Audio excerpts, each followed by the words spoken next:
Hey guys, how's it going? Welcome back to my channel. Behind me I have a 2020 GLE 350 and this is actually my dad's car, but I've had the chance to drive a few times. So today I'll give you guys a full review of this car, interior, exterior, the works. This is actually a very important model year for the GLE because it was completely redesigned for 2020. It has the new infotainment system, digital gauges, and also MBUX, the new user interface system for the infotainment, which is amazing. I'll show you all of these in this review. Let's start off by looking at the exterior of the car. You got these two horizontal lines with the Mercedes badge in the middle. I think it looks okay, but personally I prefer the diamond grille better. You can option that out with the AMG package on this car, but this is the base version, so you don't get it. And you can see the new LED headlights here. These are drastically different from the previous version, and I think they look okay, but not particularly interesting or cool in my opinion. Personally, I prefer a more aggressive design, but although this is like a family SUV, you can't really expect too much from that. There's a lot of plastic here just for show, but you do have real air intakes at the front over here to cool the engine. There's a camera here for the parking below the star. You'll be able to see anything in front of you while you're parking so you don't hit anything. Moving on to the side of the car, pretty standard for Mercedes. You do have this step-up ledge, which helps you get in the car a bit easier. Really useful for little kids. So when you open the door over here, if you're really short, you can step on here first to get into the car. So very useful for little babies. Moving on to the back of the car, you also see the redesigned tail lights here.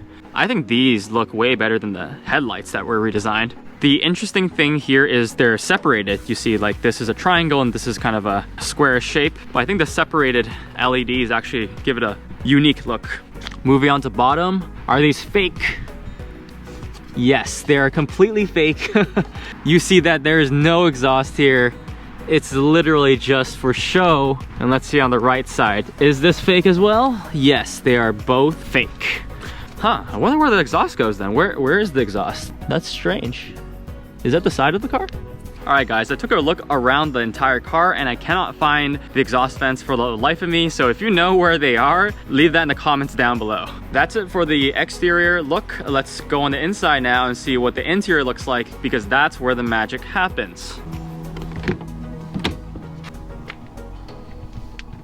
The first thing you see when you get into the new GLE 2020 is the infotainment system. Now this is absolutely beautiful. They've had this on the E-Class sedan for a while now, and they finally ported it to the GLE. You can see you got completely digital gauges here.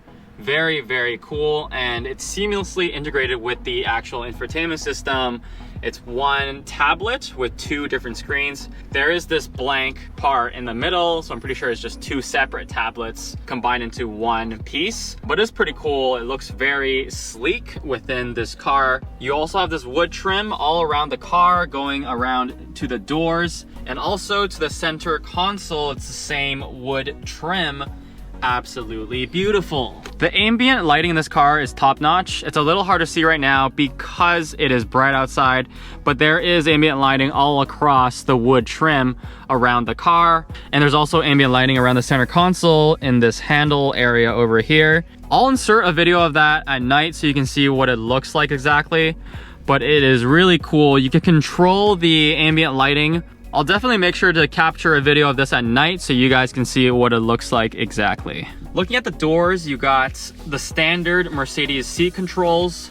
This is shaped as a seat and you can move whatever part forward, backward, and the same part moves that's part of that seat. Overall, very intuitive. I think it's the best on the market in terms of seat controls. Here you got the Burmester speakers, and also you got heated seats over here. Moving on to the bottom, you got the mirror controls, the lock unlock button, and also the window controls. Nothing too crazy or fancy over here. There is quite a lot of plastic, like this part is plastic. The handle's leather for the most part, but the inside part here is plastic. I don't know why they do this. I mean, when you're touching this, grabbing the handle, I feel like the inside should be leather as well, but it is cheap plastic. They've also updated the climate control vents. There's a lot up front. You got one on the side, 4 in the middle, and another one on the side. So in total, there's 6 climate control vents. So you and the passenger can share 3 each. Going to the center console, You can open that up here and you've got wireless charging, 2 USB-C outlets here, and you also got 2 cup holders. There used to be 2 touch pads, one here and one here on the old cars, and that was really annoying because when you put your hand here, it's going to activate the touch pad. So now they've made this just leather, so you can rest your hand here and actually control the infotainment system. Now this new infotainment system, MBUX, is very intuitive. It's a touch screen as well, so I think it's really responsive. It's actually near the touch response of an iPhone. Not there yet, but very, very close. And even the touchpad controlling it is very smooth as well.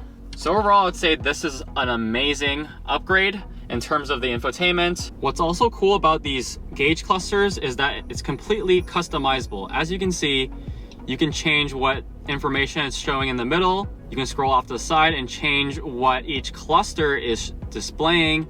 So here you have a map. You can choose to display the G-force. There's tons of options. Let's go to the left and see what you can change this to.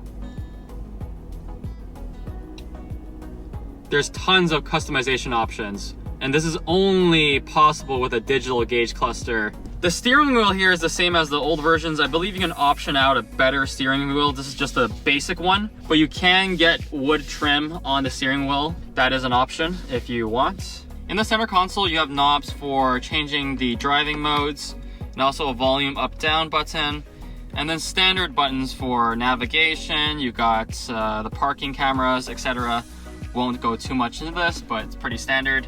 You got this little slot for putting your keys here if you don't like carrying them in your pockets, which is pretty nice.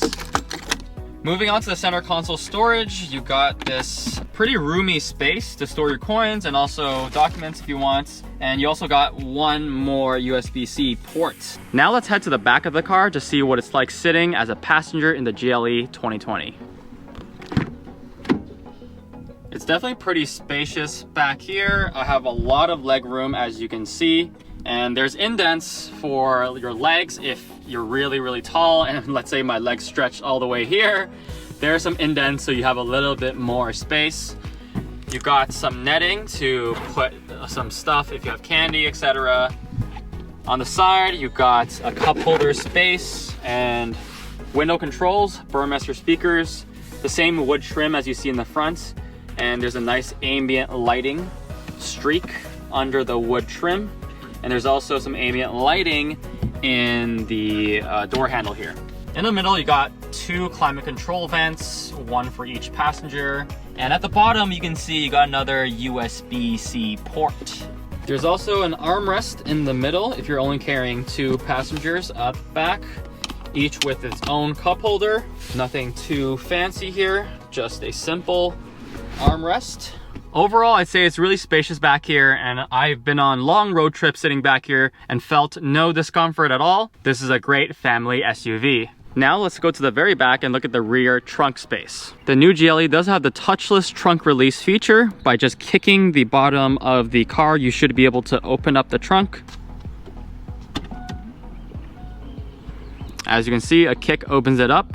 It does require some practice, and it doesn't sense it every time, but once you get a hang of it, it's pretty easy to open. At the back, you can see there's a lot of cargo space.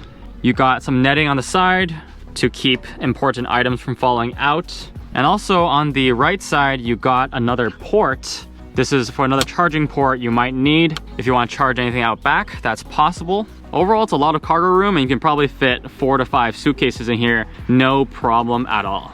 Now that we've taken a look at the exterior and also the interior of the car, let's take this out for a drive and see how it handles. This GLE 350 has a 2-liter 4-cylinder inline engine producing 255 horsepower. Now that's not a lot, and especially because of the hefty weight of this car, it's around 4,700 pounds. That's very hefty. So 255 horsepower trying to tug all that load. And you can definitely feel it in the acceleration. This car goes from 0 to 60 in about 7.1 seconds. That is pretty slow. That's more like a, I don't know, like a soccer mom SUV kind of speed. I feel like if you're getting this car, definitely go for the upgraded engine that gives you over 300 horsepower. You definitely need it. Suspension wise, this car is pretty comfortable. I wouldn't say it's the best suspension, definitely not S-Class level. It is an E-Class, so you're still gonna feel some of those bumps on the road, but it manages in most driving situations, and overall I would say comfortable enough for the price range. This car does have blind spot assist as standard, so if I try to turn and there's someone in my blind spot, you hear that beeping sound that notifies you that someone's in your blind spot and you shouldn't turn. Very useful feature. There's also an indicator on the side view mirrors, a red triangle that tells you not to make your lane change if there's someone in the blind spot. Now on this U-turn, I'll do a quick acceleration test to show you guys what you can expect. Let's gun it now.